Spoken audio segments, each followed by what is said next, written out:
உன்னோட அம்மா கிட்ட, அம்மா அவள் கேட்குறதுக்கு என்னால் பதில் சொல்ல முடியல, இன்னைக்கு 2 படி கொலு வச்சிட போகிறேன் அப்படிங்கிறா. ஏண்டி உனக்கு என்ன பைத்தியம் பிடிச்சுடுத்தா? அதுகள் சொல்கிறதுன்னு கொலு வைக்கிறதா? ஆகுமோ? ஊருக்குத்தான் நன்னா இருக்குமோ?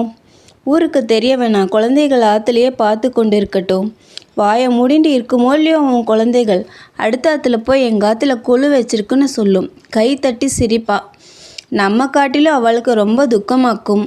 உன் மனசில் துக்கம் இருக்கிறத யார் கேட்குறா? வெளியில் வர்றது தான் தெரியும். உன் ஆம்படையான் போனப்ப நீ அளவே இல்லையாம், அதை கூட சொல்கிறா. மீனாவுக்கு ரொம்ப எரிச்சலாக வந்தது. நான் அலறதுக்கும் அழாததுக்கும் அவங்களுக்கு என்ன? என் ஜோலிக்கு எதுக்கு அவங்க வராங்கன்னு கேட்குறா. நன்னாத்தான் சொல்லுவான், ஏன் சொல்ல மாட்டா? 4 பேர் மாதிரியாக போகாட்டா சொல்லித்தான் காட்டுவான். நீ மடியாகலைன்னு கூட பெரிய பேச்சா பேசுகிறா. மடியாகிறதுனா அந்த காலகட்டத்தில் பிராமண சமூகத்தில் கணவன் இறந்துட்டா மனைவி தலையை மொட்டை அடிச்சுட்டு ஒரு காவி நிற புடவை கட்டிட்டு பின்கட்டிலேயே தான் இருக்கணும். அவங்க வெளியவே வரக்கூடாது. நன்னா பேசட்டும், அதனால் எனக்கு ஒன்றும் இல்லை. எனக்கு குழந்தைகள் ஏங்குவதை பார்க்க முடியல. இன்னைக்கு கொலு வச்சு கொடுக்க போகிறேன். கொலு வச்சு கொடு. நீயும் போய் 4 ஆற்றுல அழைச்சிட்டு வா.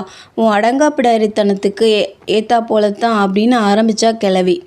மீனா வெறுப்போட தாயை எரிக்கிறத மாதிரி பார்த்துட்டு அப்புறம் போனான். பாட்டிக்கு தெரியவே படாது, சொல்லிப்படாது அப்படின்னு தம்பியை எச்சரிச்சுட்டு பாலா கொல்லைப்புறத்தில் கொதிக்கிற வெயிலில் களிமண்ணை பிசைஞ்சு எலி, பூனை, பாம்பு, சொப்பு சாமான், கிருஷ்ணர் எல்லா பொம்மைகளையும் செஞ்சிட்டு இருந்தா. பக்கத்தில் கோபு உட்காந்துக்கிட்டு தானும் கொஞ்சம் மண்ணை பிசைஞ்சு உருண்டையாக உருட்டி போட்டுட்டு இருந்தான். பாட்டி தூங்குறா. அம்மா என்னமோ பெட்டியெல்லாம் இறக்கி வச்சுட்டு இருக்கா. அவகிட்ட சொல்லாதன்னு பாலா மறுபடியும் சொன்னான். போருண்டி, இவ்வளோ பொம்மை போரும், உள்ளே வா கொலு வைக்கலான்னு கோபு சொன்னான். பாட்டு பாடப்படாது, பாட்டி காதில் பட்டுடும் அப்படின்னு சொல்லிட்டு பாலா செஞ்சுருந்த பொம்மைகளையெல்லாம் அக்காவும் தம்பியுமா எடுத்துகிட்டு உள்ளே போனாங்க. அங்கே ஒரு மூலையில் ஒரு ஸ்டூலையும் மனையும் போட்டு அது மேலே கோபுவோட துண்டு ஒன்று விரித்து மண் பொம்மைகளை 2 அடுக்காக வச்சு எதிரில் மாக்கல்லால் கோலம் போட்டா. கோபு கொல்லையிலேருந்து சில புல் பூண்டுகளை பிடுங்கிட்டு வந்து பொம்மை மேலே போட்டான்.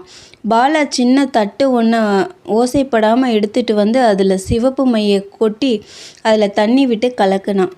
தம்பிக்கிட்ட ஒரு பக்கத்தை கொடுத்து தானும் ஒரு பக்கத்தை பிடிச்சிட்டு மெதுவாக ஜெய ஜெய கோகுல பாலா அப்படின்னு பாட ஆரம்பித்தா. அடி, விளக்கு வைக்க வேணாமா அப்படின்னு கேட்டான் கோபு.